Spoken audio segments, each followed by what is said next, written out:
Hello crime lovers! I'm assuming that you've clicked on this video either because you're a huge fan of classic crime novels or maybe you just like me as a person. If you're new, I'm Leandra the TBR0. I do a lot of content on this channel, but one of the things I love the most is reading Golden Age detective fiction. I'm very fortunate that the way I make my money is by working for a podcast known as She Done It, and we focus on all things Golden Age, including Agatha Christie, obviously, but every other author we can get our hands on that was writing in Britain in the early 20th century. We like to extend it to, the 1950s and so on because a lot of the queens of crime were still writing then, but if you're, someone who's a huge fan of Golden Age, you know that typically it is the 1920s and the 1930s. My 3 Christmas-related crime novels to recommend to you today are outside of the classic Golden Age. All of them were written in the 1940s, interestingly enough, but they are among my favorites. Whether you're the detective fiction fan or someone in your family is a good friend who you're still trying to find a good present for, hopefully one of these titles will catch your eye. Setting my coffee to the side, because all hands on deck for this one, I will first be recommending Murder for Christmas by Francis Duncan. This was originally published in 1949. It is the 4th book in the Mordecai Tremaine series. There are 7 books in the series. He was publishing from 1944 to, I believe, 1953, and it is such a delight. I was very fortunate to be reading this last winter during my 12 Books of Murder Miss event, which will be coming back. Hopefully I'll be finding some new favorites along the way as well. But this is such an interesting narrative, and yes, if you're a classic crime reader, you know that you can really read these books in any order. So even though this is the 4th book in the series, this was my entry into Francis Duncan's work, and I've been meaning to get back to it because I had such a good time with this narrative. Mordecai Tremaine is the classic amateur sleuth who has some interesting hobbies. He is a retired tobacconist, and he's known, weirdly enough, for loving a good romance novel. I adore that. I feel as though nowadays a lot of amateur sleuths in the cozy mystery area of fiction or anywhere else in modern fiction, they typically are fans of the genre itself. So if they're solving mysteries, they obviously are big fans of Agatha Christie and other mystery writers. But I do love that we have this Mordecai Tremaine being a fan of romance. He has been invited under mysterious circumstances to join the house party of Bruce Graham. He is uncertain whether it's the right decision for him to come or not, but things are festive. There is a long list of guests who are there, all with their own secrets and odd relationship dynamic with Bruce Graham himself. And on Christmas Eve at midnight, everyone discovers that Father Christmas himself is laying under the Christmas tree.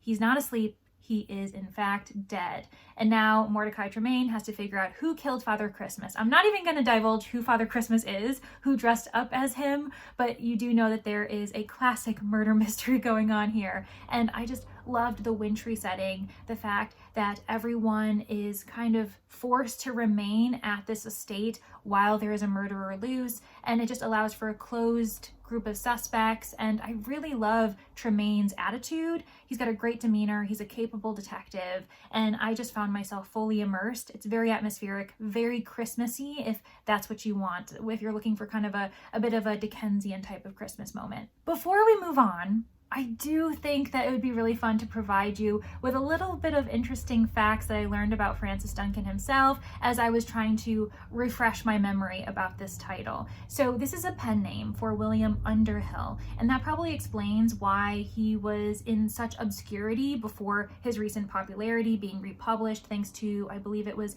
Vintage Books. Let me double check that. I've got Source Books, but I'm pretty sure Vintage Books in the UK were the first ones to kind of pull him from obscurity. Well, they published Murder for Christmas in November 2015, so exactly 10 years from when I'm publishing this video, and they were shocked by how commercially successful the book was, especially because they knew nothing about the author, and it was really hard to find anything about him. So they made a call to the public asking for any information regarding his family, descendants, anything about his life, and it seems as though it wasn't very fruitful until the family reached out to them after discovering this book being sold in their local Waterstones. And now there are more books to appreciate, more books being republished thanks to Vintage Books and in the US source books. And I love the fact that Murder for Christmas is among the biggest reasons why we have more books following Mordecai Tremaine today that aren't, hiding away, gathering dust in a charity shop or a secondhand store. Also, it makes sense why Mordecai Tremaine might love romance novels.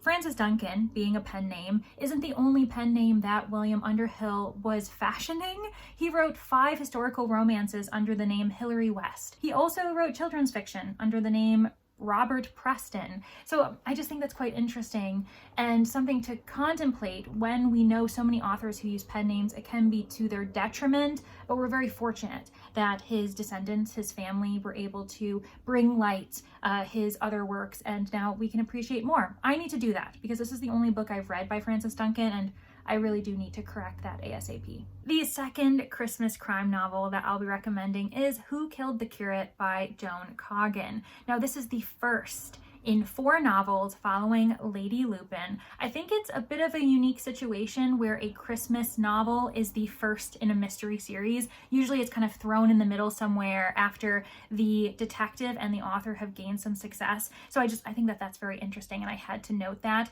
This was first published in 1944, and the series does go from 1944 to 1947, and Joan Coggan really just didn't write any more Lady Lupin novels after that.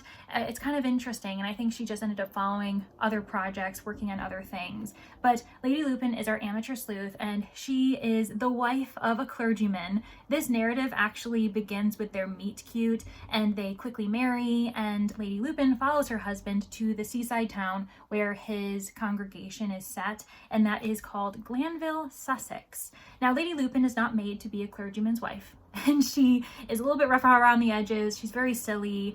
The villagers don't really know what to make of her, and she's just doing her best. But I think she does, by the end, win everyone over with some quasi methods. But while she is trying to become acclimated with her new role as a wife, as someone who is meant to be a big part of the church community, there is a murder. And the murder victim is a very unlikable curate. So of course, the suspect list is very long, but the struggle is that it must be someone within the village, someone within the community, and Lady Lupin, as an outsider, might be the best person for the job to figure out what's going on. I think that this is an interesting insight into how different mystery novels can be structured, because Lady Lupin certainly isn't the person you would expect to be a detective, and yet by the end, in her own odd ways of rambling and confusing herself and just really being quite silly, I find it endearing. Some people might find it a bit tiresome by the end. She finds the solution, and I really enjoyed the atmosphere of the village, of the church. I feel as though on the list, this is the least Christmas-esque of the bunch, even though the murder does take place on Christmas Eve, and we do have, a classic Christmas dinner. It's certainly not the most saturated of the bunch, but it's still quite fun, and I think that the light tone makes it perfect for the Christmas season. And because I already provided a bit of an anecdote regarding Francis Duncan, I had to do the same for Joan Coggan, and I think what makes her narrative quite interesting in respect to her life is that you can see a lot of parallels and what inspired Coggan to write this character and write this mystery as a whole. So Lady Lupin has married a clergyman. Well, Joan Coggan is familiar with that, not because she married a clergyman, but her father was a reverend, and her mother came from wealth. Her mother was the daughter of Edward Lloyd. He was the founder of Lloyd's Weekly London newspaper, and unfortunately for Joan Coggan, her mother did die quite young. Joan was only 8 years old, and her father inherited a huge estate from her mother, and I think it was £55,000 at the time, which nowadays is roughly £4 million. And so you can kind of see quite a bit of parallels between Lady Lupin and what I believe Joan Coggan was kind of imagining as her mother. It's quite sweet, but also a bit sad, because we know that Joan Coggan's mother died when Joan was quite young, but I do think it's quite interesting to see that comparison. And then finally, my favorite book of the bunch. I've read this a couple times, so just to show you that this is a staple for me during the Christmas season, that is Murder After Christmas by Rupert Latimer. This was also published in 1944, and I think it's a little bit uncanny, a bit strange that 1944 has come up with every single book I've referenced. So this book came out in 1944, as did Who Killed the Curate. Oh, by the way, that book takes place during the interwar period. So between World War I and World War II, set in 1937, which also changes the tone of the narrative in comparison to Murder After Christmas, which does take place during World War II, and you can feel how it affects the narrative as a whole. But to get back to 1944 as the through line,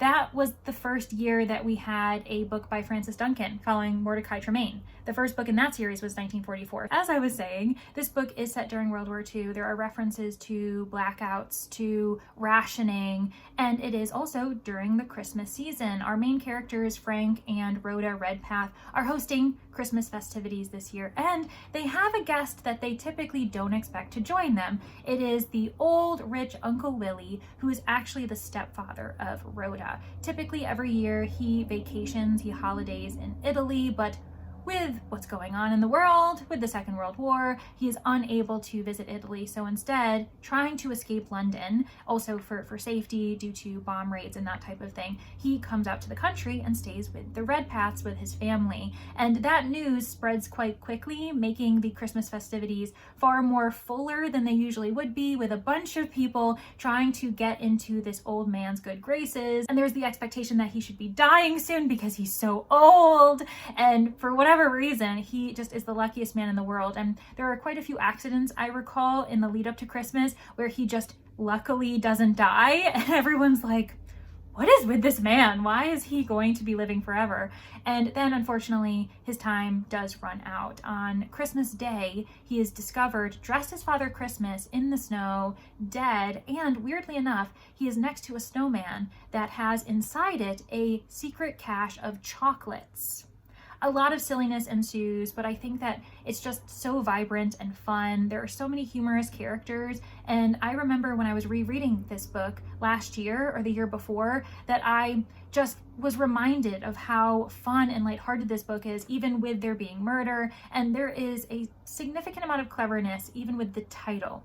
Murder After Christmas. Why is that significant? I'll let you find out by picking up this narrative. And I'm so grateful to the British Library for continuing their crime classics series by including some well-known authors, but also a lot of ones that need to be remembered before we forget them entirely. And I do wonder if part of the reason why many of us hadn't heard of Rupert Latimer is because this is the only murder mystery he ever wrote, plus it's another pen name. His real name is Algernon Vernon Mills. He died quite young at 47, just a couple days short of his 48th birthday, and his life was filled with some medical turbulent history. When he was young, his family went on holiday in France, and he ended up contracting typhoid fever after eating some wild contaminated strawberries. He wasn't the only person who got sick from it. He was simply the only one to survive. His eldest sister and the nurse ended up dying from typhoid fever, which is just very wild to consider. And even though he survived, that doesn't mean that